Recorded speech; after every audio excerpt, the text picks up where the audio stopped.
One time, the new Filipino time, alas 4:02 ng hapon. That time check was brought to you by DriveMax Adult Herbal Capsule. Tatagal ka ba? Siksik sa mga bagong balita. Rinig sa buong bansa. Narito na ang Brigada Balita Nationwide sa hapon. Mula sa Brigada National Headquarters, narito sina Sandy Madarcos at Luna Agimat. Ang programang ito ay hatid sa inyo ng DriveMax Adult Herbal Capsule. Tatagal ka ba? News Headlines. Sa ating mga headlines, Pulse Asia Survey, Supreme Court lamang pa rin sa survey kumpara sa Senado at Kongreso. At sa BINAI issue survey result, bunga ng one-sided na pagdinig sa Senado. Appraisers bukas daw na sumili pa sa Purisima sa real estate. DepEd recruitment ng ISIS sa mga eskwelahan sa Mindanao, inaalam na. At ang Palasyo iwas pusoy sa posibleng Binay Pacquiao sa 2016. Magandang hapon mga kabrigada, hatid ng Brigada News FM Philippines, ang Brigada Balita Nationwide. Mula dito sa Brigada National Headquarters, kami ang inyong mga tagahatid balita. Brigada Luna Agimat, Brigada Cheryl Ann Aldave, Brigada Sandy Madarcos, araw ngayon ng Martes, October 7, 2014. 79 days na lang, Pasko na. Dumako na tayo sa detalye ng ating mga balita. Brigada National. Ang bahaging ito ay hatid sa inyo ng Power Cells Herbal Capsule. Tuldukan ang sakit. Sa unang bugso ng ating mga balita, ginagalang umano ng kampo ni Vice President Gigi Marbinay ang resulta ng pinakabagong survey ng Pulse Asia, kung saan malaki ang ibinaba ng kanyang approval at trust ratings. Sa panayan ng Brigada News FM kay Cavite Governor Janvic Rimulya, kanila na umano ang inaasahan ng nasabing survey result, lalo na't wala umanong tigil ang paninira sa kanyang pangalan sa gitna ng ginagawang investigasyon ng Senado. Kasabay nito, nagpapasalamat pa rin umano sila sa patuloy na suporta at tiwala ng publiko sa Vice Presidente. Sa pag-aaral na isinagawa noong September 8 hanggang 15, si Binay ay nagtala ng 15% point drop matapos maitala sa 66% ang approval rating nito mula sa 81% record noong June, habang nasa 64% naman ang kanyang trust rating mula sa 79% record. Bahagya rin bumaba ang rating ng Pangulo Aquino matapos bumaba sa 55% ang approval rating nito mula sa 55% noong June 53 o noong June, at 53% naman ang bago nitong trust rating mula sa naunang 54% record. Samantala, bumaba rin sa 39% ang approval rating ni Senate President Franklin Drilon mula sa 52% approval nito noong Hunyo, habang si House Speaker Feliciano Belmonte ay nakaranas din ng pagbaba ng rating sa 30% mula sa dating 33% approval rating. Sa kaugnay na balita, nananatiling nasa unang pwesto ang Supreme Court kung pagbabatayan ang approval at trust rating sa pagitan nito ng Senado at ng Kongreso. Bagamat nanguna sa tatlo, sa latest survey ng Pulse Asia, bumaba ang approval rating ng Supreme Court mula 49% noong June hanggang sa 48% lamang nitong nakalipas na buwan ng Setyembre, at bahagyang tumaas ang trust rating mula sa 42% noong Hunyo na naging 44% nitong Setyembre. Ang Senado naman ay mayroong 33 to 40 sa approval at 31 to 38 trust rating, pero mas mababa pa rin sa ratings ng Supreme Court. Ang Kongreso ay nakakuha ng 48% approval last September mula 38% noong June, samantalang ang trust ratings ay umangat mula 29 hanggang 36%.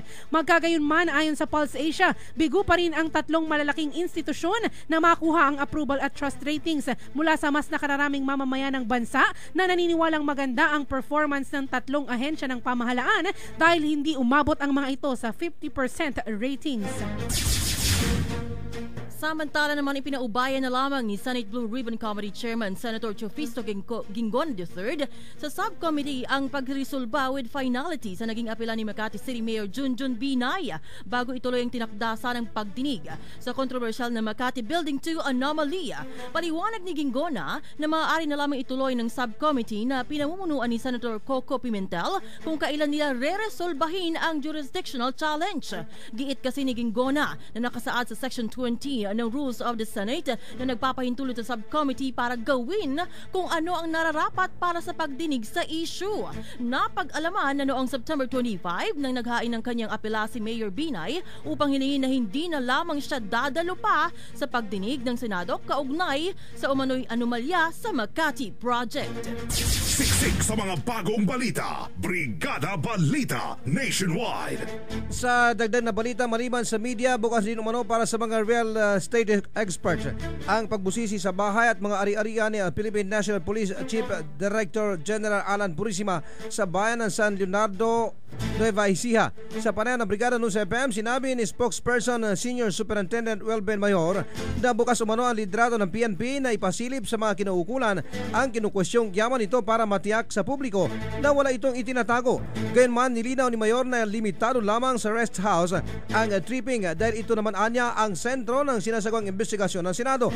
Una rito, minalit lamang ng grupong Coalition of Filipino Consumers ang pagbitbit umano ni Purisima ng media sa kanyang lupain dahil hindi rin umano nagpapaliwanag kung saan kinuha ng PNP official ang ari-arian. Sa katunayan, binigyan diin ng Consumers Group na walang kasamang kinatawan mula sa Office of the Ombudsman at Assessor's Office ang grupo ng media sa pagtungo sa lugar para sana ma-assess ang totoong halagaan ng property.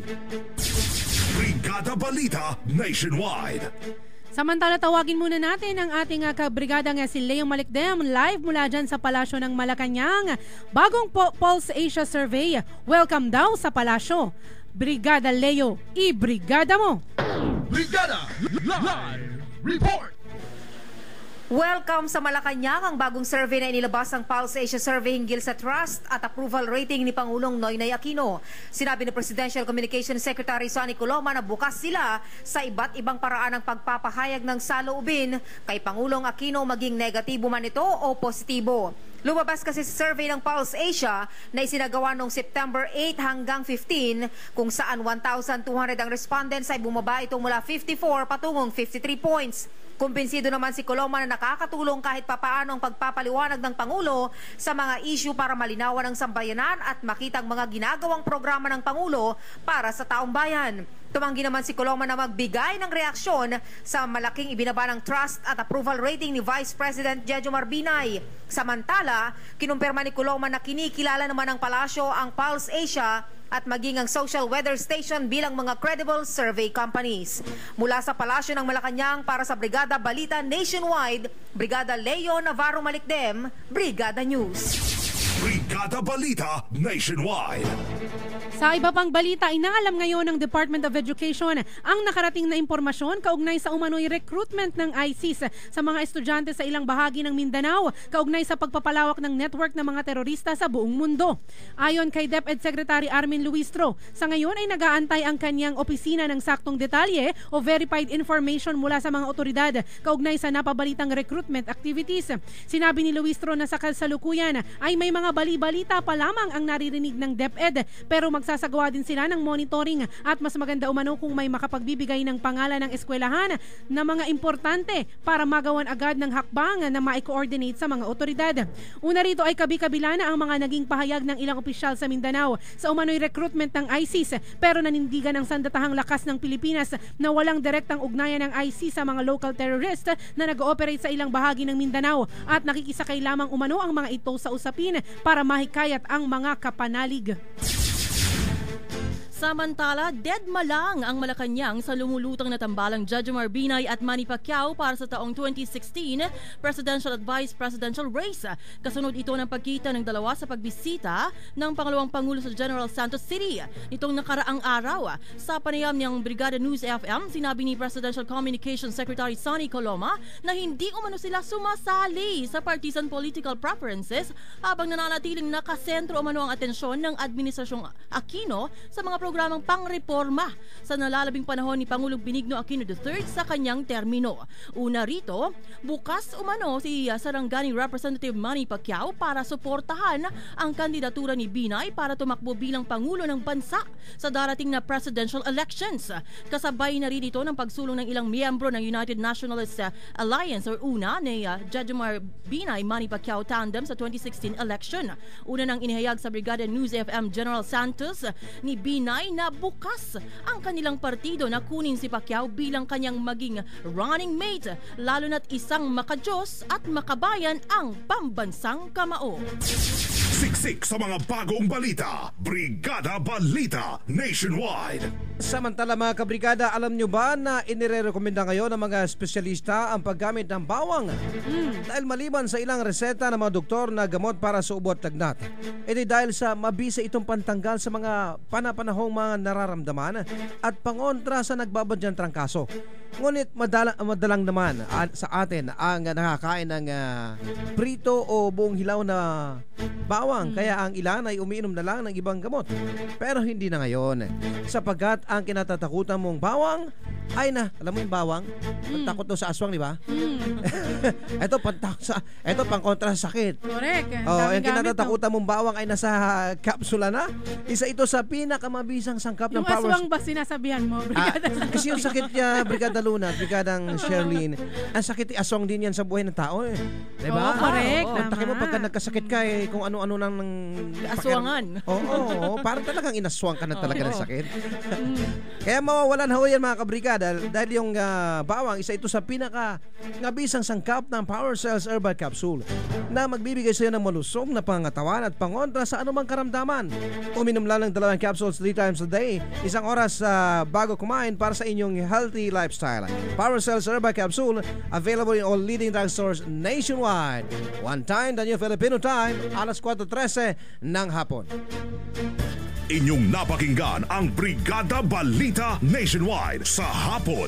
Mula dito sa Brigada National Headquarters. Brigada Balita Nationwide sa hapon. Hatid ng Power Cells Herbal Capsule at Drive Max Herbal Dietary Supplement Capsule. Ang bahaging ito ay inihatid sa inyo na Drive Max Adult Herbal Capsule. Tatagal ka ba?